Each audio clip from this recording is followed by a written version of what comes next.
Good morning friends.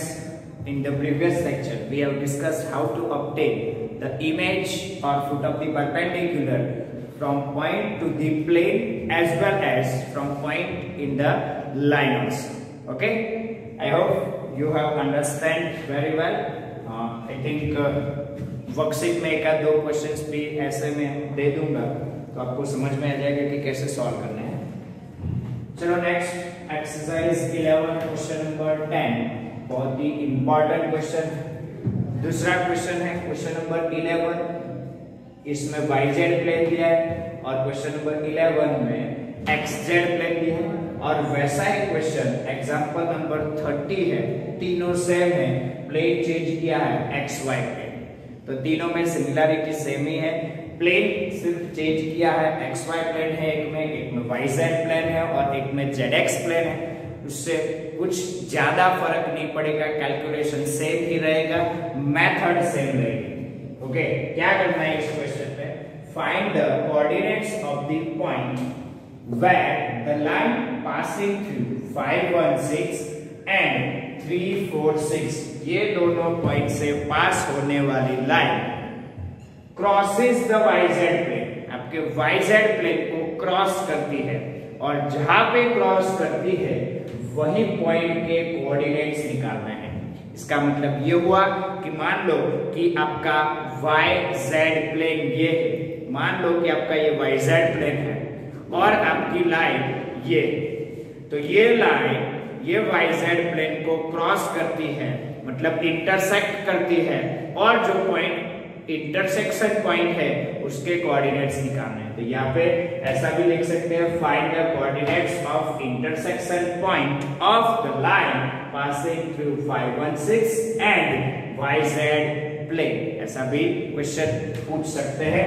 तो question को understand कीजिए, पहले क्या करना है, तो हमें एक प्लेन दिया है yz प्लेन, दूसरी चीज लाइन दी है, दोनों पॉइंट से पास होने वाली लाइन, मतलब इक्वेशन सब निकाल सकते हैं, और ये दोनों इंटरसेक्ट करते हैं मतलब एक दूसरे को क्रॉस करते हैं, तो जिस पॉइंट पे क्रॉस करते हैं उसी पॉइंट के कोऑर्डिनेट्स हमें निकालने हैं, बराबर, तो हमें उस पॉइंट के कोऑर्डिनेट्स निकालने हैं। चलो अभी वो पॉइंट कौन सा है और किस प्लेन में है, तो yz प्लेन में है वो पॉइंट, अगर वो yz प्लेन में है, जो भी पॉइंट है वो किस प्लेन में है, yz प्लेन में है। अगर कोई भी पॉइंट yz प्लेन में है तो उसका x कोऑर्डिनेट 0 होगा, x कोऑर्डिनेट क्या होगा, 0 होगा, y कोऑर्डिनेट y1, मान लो कि y1 और z कोऑर्डिनेट z1 है, तो हम जो भी पॉइंट एज्यूम करेंगे वो पॉइंट x1 y1 z1 की जगह पे 0 y1 z1 एज्यूम करेंगे। क्यों, x1 y1 z1 की जगह पे 0 y1 z1, क्योंकि वो पॉइंट हमें क्लियर दिया हुआ है कि yz प्लेन में है, yz प्लेन में इसका मतलब ये होता है कि उसका x कोऑर्डिनेट 0 है और y coordinate y1, z coordinate z1 है। तो हम जो x1 y1 z1 foot of the perpendicular और इमेज के लिए जो लेते थे वहां पे 3 इक्वेशन चाहिए थे, 3 इक्वेशन पॉसिबल नहीं थे, तो हमने क्या किया, x1 y1 और z1 को λ1 के फॉर्म में कन्वर्ट किया, फिर λ1 ऑब्टेन किया। वैसा ही लॉजिक यहाँ पे भी लगेगा, हमारे पास x1 तो वेरिएबल है नहीं पर y1 और z1 दो वेरिएबल है, तो इक्वेशन लाने में मुश्किल है, तो हम y1 और z1 को किस फॉर्म में कन्वर्ट करेंगे, λ1 के फॉर्म में कन्वर्ट करेंगे। अगर λ1 के फॉर्म में कन्वर्ट कर दिया फिर λ1 निकालो, λ1 के बाद क्या कर सकते हैं, कैलकुलेशन कर सकते हैं, λ1 की वैल्यू पुट करके y1 और z1 निकाल सकते हैं। x1 तो निकालने की जरूरत नहीं है, वो तो 0 ही है। समझ में आ गया क्वेश्चन पहले एक बार समझिए, ये चैप्टर में अब आप लाइन पढ़ चुके, प्लेन पढ़ चुके, अब दोनों के कॉम्बिनेशन वाले सम स्टार्ट है। मैंने बताया था आगे जो स्टार्टिंग किया तो आपको 3 पोर्शन में ये चैप्टर डिवाइड करना है, पहला था लाइन, दूसरा था प्लेन और तीसरा है दोनों का कॉम्बिनेशन, मतलब लाइन और प्लेन का कॉम्बिनेशन। तो ये चल रहा है लाइन और प्लेन का कॉम्बिनेशन और हम ये दोनों का यूज करके ये क्वेश्चंस कैसे सॉल्व करेंगे वो समझिए। तो पहले आप क्वेश्चन को पहले 2 बार रीड कीजिए, ये ऐसे क्वेश्चन लॉजिकल क्वेश्चन होते हैं, इसको पहले समझना पड़ता है फिर कैलकुलेशन की ओर जाते हैं। डायरेक्ट कैलकुलेशन नहीं हो जाएगा, फिर इंटीग्रेशन होता है, डेरिवेशन होता है, तो फॉर्मूला लगा के कैलकुलेशन करने बैठ जाओ, फिर तो एक दो वैल्यू इधर उधर पुट कर दो, आ जाएगा आंसर बराबर। पर इसमें ऐसा नहीं होगा, पहले क्वेश्चन को 2 बार पढ़ना पड़ेगा, फिर दिमाग में फिट करना पड़ेगा कि इमेज क्या होगा, मतलब वो फिगर बनानी पड़ेगी बराबर। 3 डायमेंशनल में व्यू बनाना पड़ेगा। YZ प्लेन है, ये दोनों पॉइंट से पास होने वाली लाइन है, दोनों क्रॉस करते हैं मतलब इंटरसेक्ट करते हैं, और जो पॉइंट इंटरसेक्शन आता है वो निकालना है, उसके लिए लॉजिक लगाना होता है। तो ऐसे आप लॉजिक लगा के समझोगे ये सारे क्वेश्चंस, तो आपको ये चैप्टर इजी लगेगा। अगर आप ऐसे नहीं समझते हो और कैलकुलेशन की ओर डायरेक्ट बढ़ जाते हो, तो आपको ये चैप्टर बहुत ही हार्ड लग सकता है। तो ये इस चैप्टर के लिए खास कई बहुत अच्छे बच्चों को भी तकलीफ होती है अगर वो स्टार्टिंग से अच्छे से नहीं समझते बराबर। क्वेश्चन को स्टार्टिंग से अच्छे से समझिए, फिर 3 डायमेंशनल में इमेजिन कीजिए और इमेजिन करने के बाद क्वेश्चन को सॉल्व कीजिए। क्लियर? चलो पहले एक काम करते हैं, ये दोनों पॉइंट से पास होने वाली लाइन जो भी है उसका हम पहले इक्वेशन निकाल लेते हैं। ओके, चलो ये पॉइंट है हमारे पास A 516, दूसरा पॉइंट है B 341। चलो मान लो कि मैं ये पॉइंट को A बार बोल देता हूं, तो A बार क्या हो गया 516 और B का पोजीशन वेक्टर है B बार मतलब 341। ओके, चलो the direction of this line, the direction of line AB, direction of line AB, line की डायरेक्शन क्या होगी? चलो तो लाइन की डायरेक्शन हमको पता है, 2 पॉइंट में से पास होने वाला कोई भी लाइन हो तो L बार हम लिख सकते हैं B बार माइनस A बार, दोनों का सब्ट्रैक्शन लीजिए, या फिर A बार माइनस B बार करोगे तो भी चलेगा, जो भी आपको अच्छा लगे। मैं B बार माइनस A बार हर बार करता हूं तो B बार माइनस A बार ले लिया। चलो हो गया 3 - 5 - 2, 4 - 1 3 और 1 - 6 - 5। ये हो गया आपकी लाइन की डायरेक्शन। अब लाइन का इक्वेशन निकाल लेते हैं। The equation of line passing through, किस पॉइंट से पास हो रही है?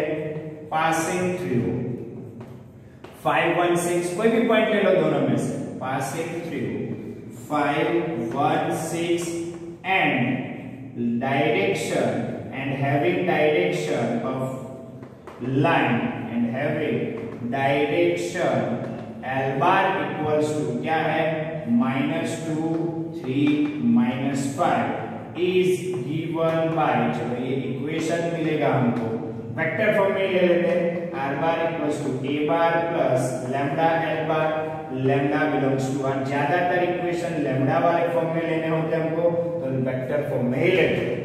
चलो A बार की वैल्यू हमारे पास है, L बार की है, दोनों वैल्यू हम पुट कर देते हैं तो हमें मिल जाएगा equation R bar equals to A bar क्या है?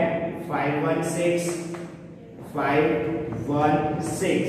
प्लस लैम्डा, L बार क्या है? -2 3 - 5 where lambda belongs to R। हो गया याद है कैलकुलेशन? चलो अब आगे बढ़ते हैं।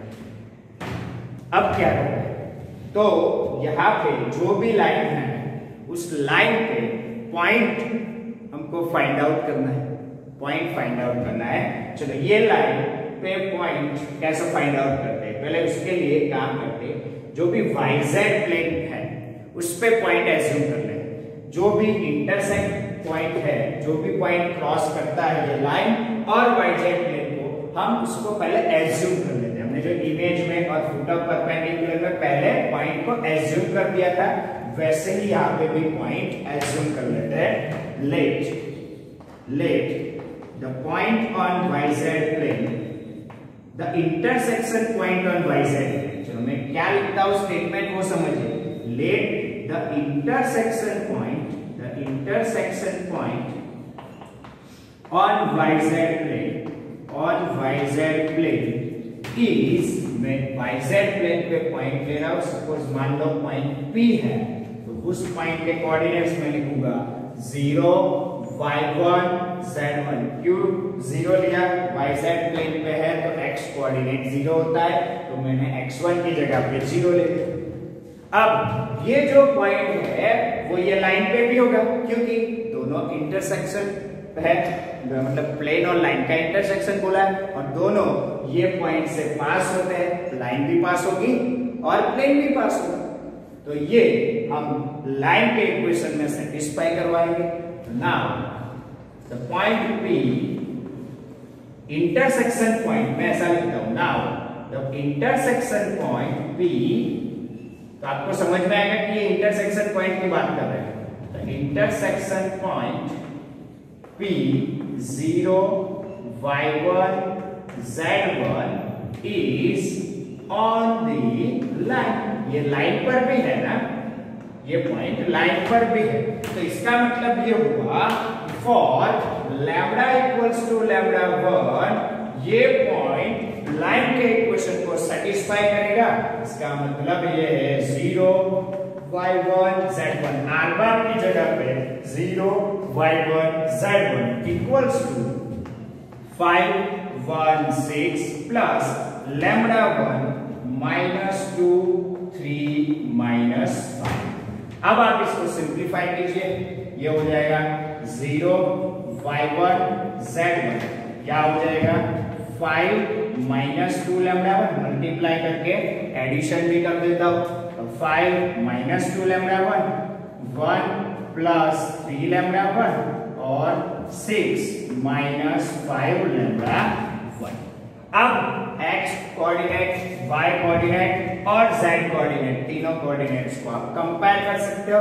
तो ये मिल जाएगा 0 equals to 5 -2 lambda 1, y1 equals to 1 plus 3 lambda 1 और z1 इक्वल्स टू 6 -5 लैम्डा 1। आप यहां से कैलकुलेट करके लैम्डा 1 की वैल्यू फाइंड आउट कर सकते हो। तो 2 लैम्डा 1 इक्वल्स टू 5 हो गया, लैम्डा 1 क्या होगा 5। लैम्डा 1 के वैल्यू हमको मिल गए। ये लैम्डा 1 की वैल्यू y1 और z1 में पुट करके आप y1 और z1 कोऑर्डिनेट्स फाइंड आउट कर सकते हैं। तो y1 equals to 1 plus 3 into lambda 1 होगा 5/2। अगर आप इसको सिंप्लीफाई करोगे तो आपको y1 मिलेगा 2 एलसीएम है, तो 2 प्लस 5 3 15 17/2। डायरेक्ट कैलकुलेशन कर दिया, 2 एलसीएम है, या मल्टीप्लाई हो जाएगा तो 2 प्लस 5 3 15 17/2। यहाँ पे फिर से वैल्यू रख दीजिए, z1 equals to 6 - 5 into lambda 1 की वैल्यू है 5/2। एलसीएम लेके सिंप्लीफाई करोगे तो z1 equals to 6 2 12 -25, 12 - 25 -13 divide by 2। हमको y1 और z1 की वैल्यू मिल गए, x1 की वैल्यू तो 0 है। देयरफॉर हमको जो रिक्वायर्ड पॉइंट P चाहिए था, P 0 y1 z1 equals to P 0 y1 की जगह पे 17/2 और z1 की जगह पे -13/2। तो this is the intersection point, the required intersection point जो हमें चाहिए था। तो this is the required intersection point. Okay, ये हमको मिल गया पॉइंट। वैसा ही कैलकुलेशन आपको xy प्लेन के लिए करना है। xy प्लेन के लिए आप पॉइंट एज्यूम करोगे x1 y1 और z1 की जगह पे 0, फिर ये सब कैलकुलेशन वैसा ही रहेगा, बाकी सब पॉइंट भी सेम ही है, तो कैलकुलेशन तो वही रहेगा। यहाँ पे z1 की जगह पे 0 लोगे तो लैम्डा 1 की वैल्यू 6/5 आएगी, वो वैल्यू x1 और y1 में रखोगे, यहाँ पे x1 y1 मिल जाएंगे, पॉइंट मिल जाएगा। मतलब कि आप हर एक के लिए फाइंड आउट कर सकते हो। और z-x प्लेन के लिए आपको पॉइंट एज्यूम करना होगा x1 0 z1, y1 को 0 है, तो मतलब लैम्डा 1 की वैल्यू यहाँ से मिलेगी, दोनों में रखने के बाद x1 और z1 मिलेंगे, तो आपको ऐसे इंटरसेक्शन पॉइंट मिल जाएगा।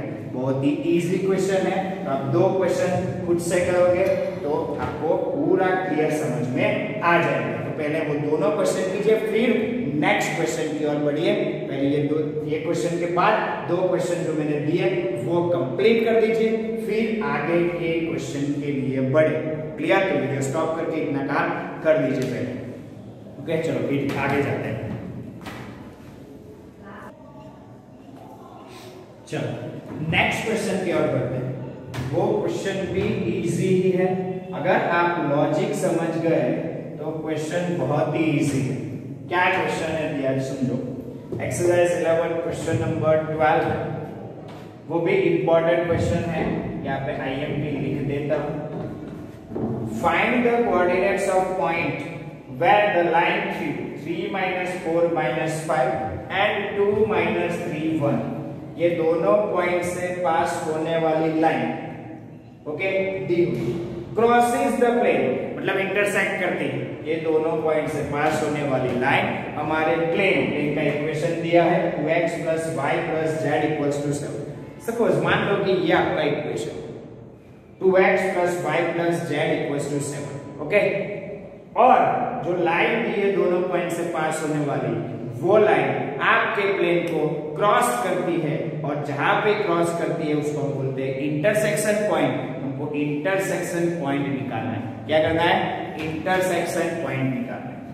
उसके लिए पहले हमको लाइन का इक्वेशन वेक्टर फॉर्म में चाहिए, और वेक्टर फॉर्म से हम λ1 के फॉर्म में कन्वर्ट कर देंगे, x1 y1 z1। अब हम नहीं ले सकते xy जैसे, मतलब कि कोई एक कोऑर्डिनेट 0 वो नहीं ले सकते, क्योंकि इक्वेशन में x y और z तीनों है, मतलब कि कोई भी कोऑर्डिनेट 0 नहीं है। इसका मतलब ये हुआ कि हमें x1 y1 और z1 लेना पड़ेगा। तो इंटरसेक्शन पॉइंट को हम क्या मानेंगे? x1 y1 z1। फिर x1 y1 और z1 को λ1 के फॉर्म में कन्वर्ट कर देंगे। अगर λ1 के फॉर्म में आ गया तो फिर λ1 की वैल्यू फाइंड आउट कर देंगे। λ1 की वैल्यू कैसे फाइंड आउट करते हैं? तो उसके लिए ये इक्वेशन है, जो भी इंटरसेक्शन पॉइंट है λ1 के फॉर्म में है, तो वो ये इक्वेशन को सेटिस्फाई करेगा, λ1 की वैल्यू मिल जाएगी। λ1 की वैल्यू मिलने के बाद x1 y1 और z1 की वैल्यू तो मिल जाती है। बहुत ही सिंपल तरीके से हम इस क्वेश्चन को सॉल्व कर सकते हैं। अगर आपने इमेज वाले और फुट ऑफ परपेंडिकुलर वाले क्वेश्चन को बहुत ही अच्छी तरीके से अंडरस्टैंड किया हो तो ये क्वेश्चन बहुत ही इजी है। चलो तो क्वेश्चन नंबर 12, चलो हमको जो भी इंटरसेक्शन पॉइंट है वो निकालना है। चलो पहले लाइन का इक्वेशन वेक्टर फॉर्म में निकाल लेते हैं। चलो पहले तो लाइन का इक्वेशन निकालने के लिए पॉइंट दिए है a बार। चलो पहला पॉइंट है 3 minus 4 minus 5, पॉइंट क्या है? 3 minus 4 minus 5। दूसरा पॉइंट है b बार। चलो b बार क्या है?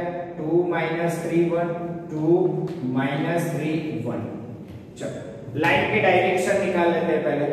The direction of line, the direction of line,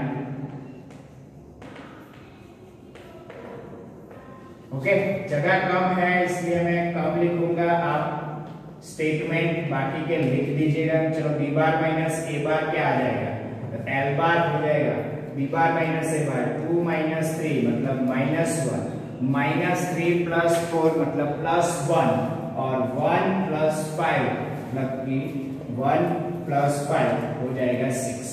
तो ये हो गई लाइन की डायरेक्शन, -1 +1 और +6। क्लियर? चलो अब इक्वेशन ऑफ लाइन निकाल लेते हैं। द इक्वेशन ऑफ लाइन, चलो लाइन का इक्वेशन मैं डायरेक्ट लिखता हूँ, r bar equals to a bar plus lambda l bar, where lambda belongs to r। Simplify कीजिए, r bar equals to a bar क्या है? 3 minus 4 minus 5 plus lambda, l बार क्या है? l bar -1 1 6, lambda belongs to r। समझ गए बात? चलो ये इक्वेशन ऑफ लाइन है। अब जो भी पॉइंट ऑफ इंटरसेक्शन है वो एज्यूम कर लेते हैं। तो let the intersection point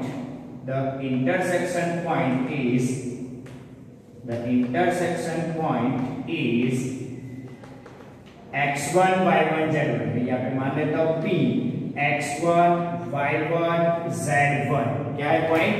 p x1 y1 z1। हमें x1 y1 z1 तीनों लेना पड़ेगा। क्योंकि दिया नहीं है कुछ भी लॉजिक। क्लियर? चलो, तो ये हो गया x1 y1 z1। अब बात करें, ये पॉइंट ये लाइन पे भी होगा और ये प्लेन पे भी होगा। तो पहले लाइन पर से लैम्डा 1 के फॉर्म में x1 y1 z1 simple convert कर दीजिए। तो नाउ द पॉइंट P क्या है? x1 y1 z1 is on the line पर है। लाइन के इक्वेशन को सेटिस्फाई करेगा for lambda equals to lambda 1।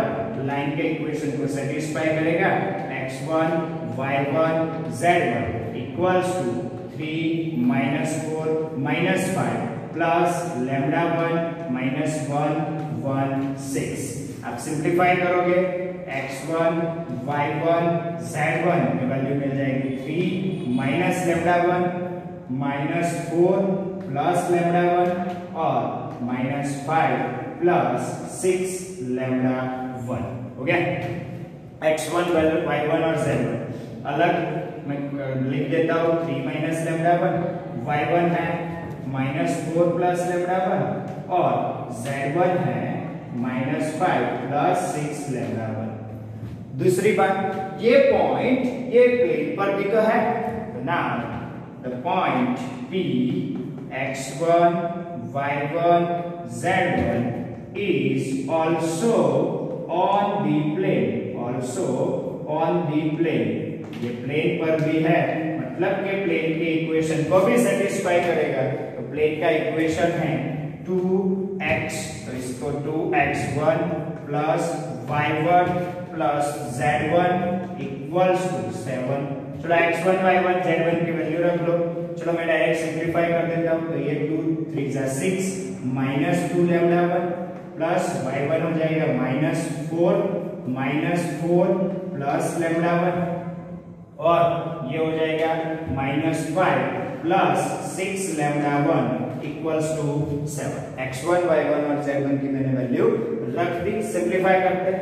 चलो, ये हो गया 6 लैम्डा 1 प्लस 1 है तो 7 लैम्डा 1 माइनस 2 लैम्डा 1 मतलब 5 लैम्डा 1 5 लैम्डा 1 6 -4 2 माइनस 5 होगा -3 इक्वल्स टू 0।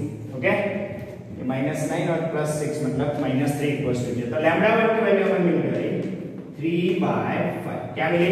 3/5। अब ये लैम्डा 1 की वैल्यू आप x1 y1 और z1 में पुट कर दीजिए। ये वैल्यू x1 y1 और z1 में पुट कर दीजिए। इसके बाद आपको x1 y1 z1 मिल गया।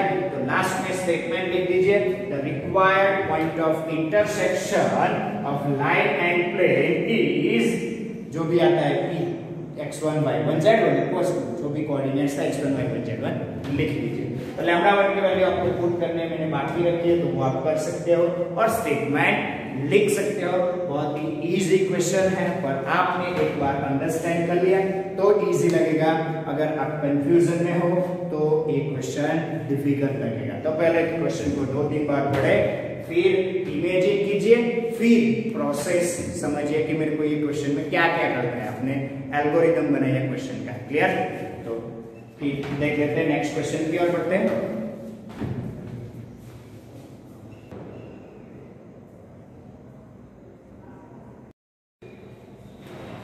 नाउ एक और अगले टॉपिक के लिए बढ़ते हैं।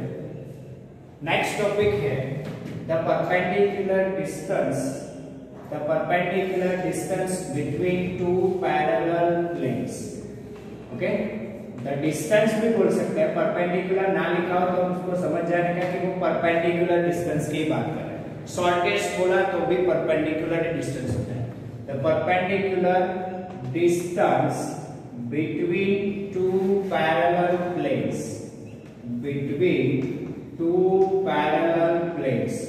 दो पैरेलल प्लेन्स दिए हो और उनके बीच का आपको परपेंडिकुलर डिस्टेंस निकालना है, तो आप कैसे निकाल सकते हो? जैसा कि अपने 11th स्टैंडर्ड में स्ट्रेट लाइन टॉपिक में पढ़ा था कि दो स्ट्रेट लाइन दी हो वो भी पैरेलल हो, मतलब कि ax + by + c1 = 0। दूसरी स्ट्रेट लाइन है ax plus by plus c2 equals to 0 और इन दोनों पैरेलल लाइंस के बीच का जो डिस्टेंस होता है परपेंडिकुलर डिस्टेंस हम निकालते थे modulus of c1 minus c2 upon under root of a square plus b square. तो यहाँ पे भी वही लॉजिक लगेगा। अगर मान लो कि पहला प्लेन पाई1 है, उसका इक्वेशन है ax plus by plus cz plus d1 equals to 0। मैंने स्टैंडर्ड फॉर्म में इक्वेशन को लिख दिया। और दूसरा प्लेन है पाई2, ये भी इक्वेशन होगा ax plus by plus cz plus d2 equals to 0। याद रखें ये दोनों प्लेन कैसे हैं?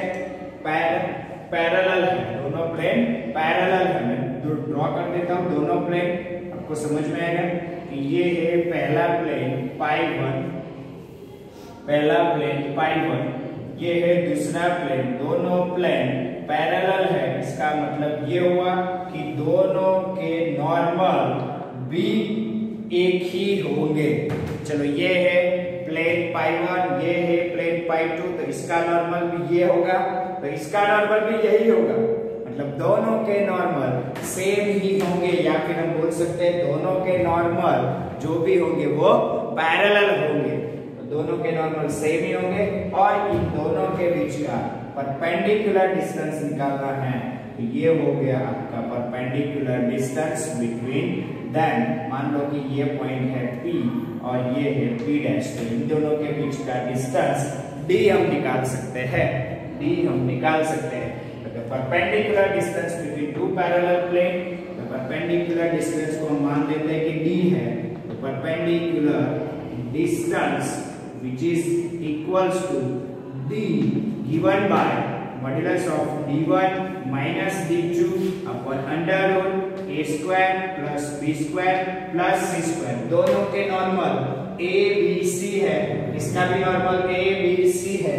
अगर a b c इसमें और इसमें अलग अलग दिए हो तो पहले दोनों को सेम कर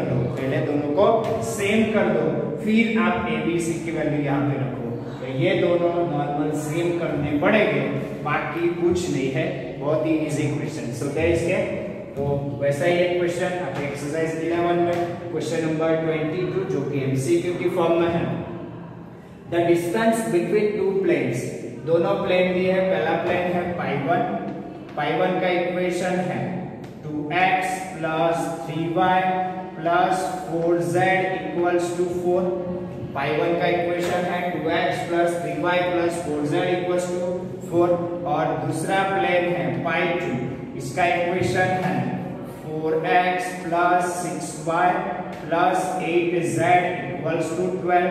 दोनों में देख लीजिए आप, ये दोनों प्लेन पैरेलल ही होंगे क्योंकि दोनों के बीच का डिस्टेंस फाइंड आउट करना है। अगर वो इंटरसेक्टिंग होंगे तो दोनों के बीच का डिस्टेंस 0 होता है, वो फाइंड आउट नहीं करते पूछते।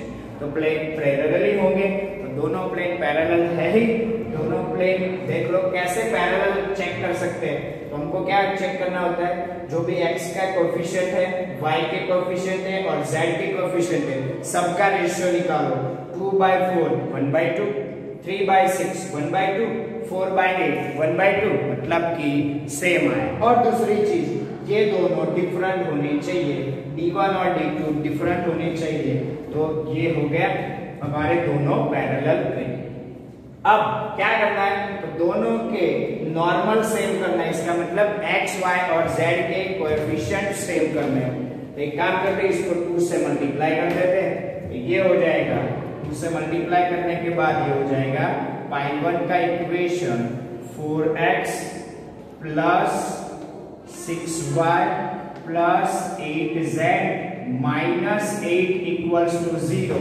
इसको स्टैंडर्ड फॉर्म में लिखिए ऑलवेज, इसको भी स्टैंडर्ड फॉर्म में मैं लिख देता हूं -12 इक्वल्स टू 0। दोनों को मैंने स्टैंडर्ड फॉर्म में लिख दिया। अब कंपेयर करके a, b और c की वैल्यू निकाल दीजिए।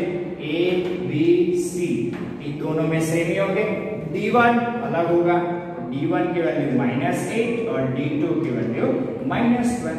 अब क्या निकालना था, द परपेंडिकुलर डिस्टेंस और distance between two parallel planes perpendicular distance between two parallel planes,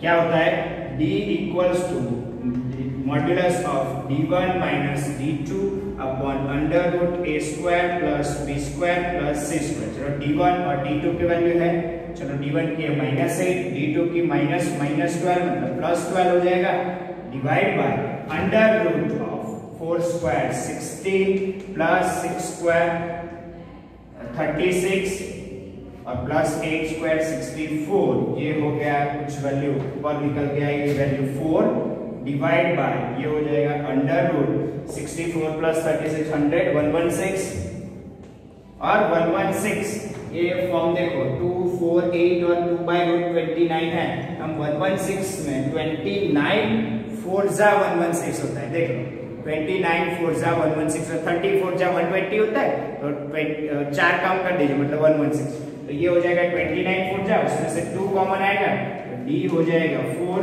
upon 2 root 29 मतलब 2 बाय रूट 29 यूनिट्स, तो इसका डिस्टेंस होगा 2 बाय रूट 29 यूनिट्स, मतलब ऑप्शन डी इज करेक्ट। तो परपेंडिकुलर डिस्टेंस कैसे निकालना है, तो पहले स्टैंडर्ड फॉर्म में लिखिए, दूसरी बात दोनों के कोएफिशिएंट x y z के कोएफिशिएंट सेम कर दीजिए, फिर a b c d1 और d2 की वैल्यू लेके आप सिंपलीफाई कर सकते हैं, डायरेक्ट फार्मूला में वैल्यू रख के, बहुत ही इजी है।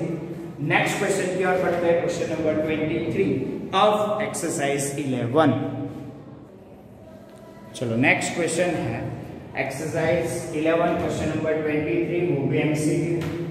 द प्लेन्स, दो प्लेन लिए 2x minus y plus 4z equals to 5, दूसरा प्लेन है 5x minus 2.5y plus 10z equals to 6। Option A है परपेंडिकुलर, पैरेलल है, इंटरसेक्ट y एक्सिस से इंटरसेक्ट करता है, या फिर ये प्लेन 0 0 5/4 से पास होता है।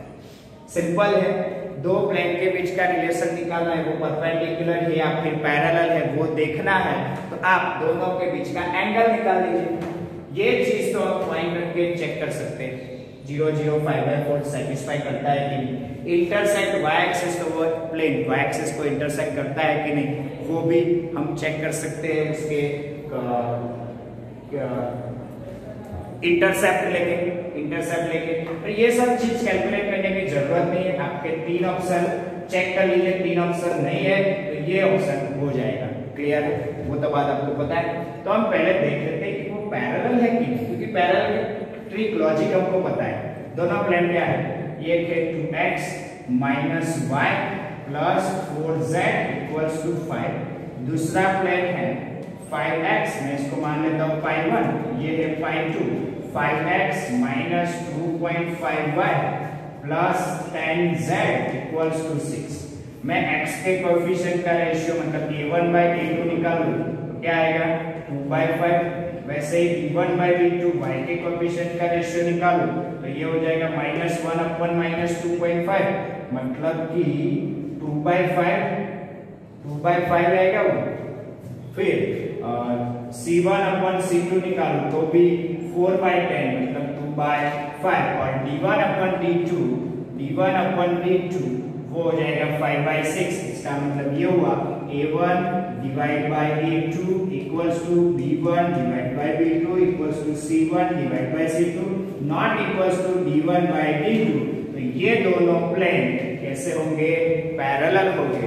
दूसरा तरीका है, दोनों के नॉर्मल हमको पता है, n1 बार इक्वल्स टू 2 - 1 4, इसका होगा 5 - 2.5, n1 बार n2 बार है। दोनों के बीच का एंगल निकालिए। अब एंगल निकालने जाओगे तो एंगल आएगा 0, एंगल 0 आता है दो प्लेन के बीच का, तो वो दोनों प्लेन कैसे होंगे, पैरेलल होंगे। तो हम डायरेक्टली बता सकते हैं वैसे भी, और ये तो सिंपल तरीका है, बहुत ही इजी तरीके से हमने कोएफिशिएंट्स के रेशियो लेके भी बता दिया।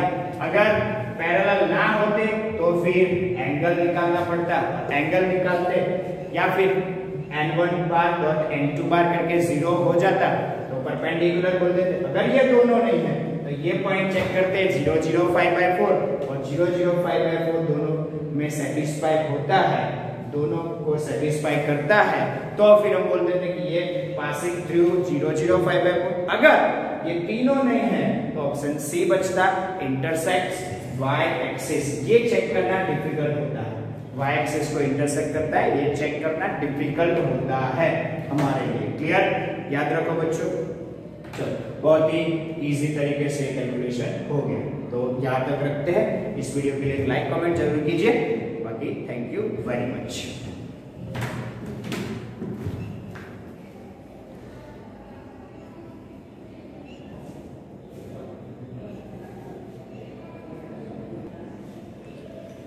दूसरी चीज बता दूं कि अगर प्लेन y एक्सिस को इंटरसेक्ट करता है तो इसका मतलब समझो। चलो मान लो कि आपकी a x एक्सिस है, ये y एक्सिस है और ये z axis. Plane y axis को इंटरसेक्ट करता है तो वो ऐसा हो सकता है, बराबर, मतलब कि xz प्लेन हो सकता है, यस xz प्लेन हो सकता है, उसके पैरेलल भी हो सकता है, यस, या फिर ऐसे भी हो सकता है।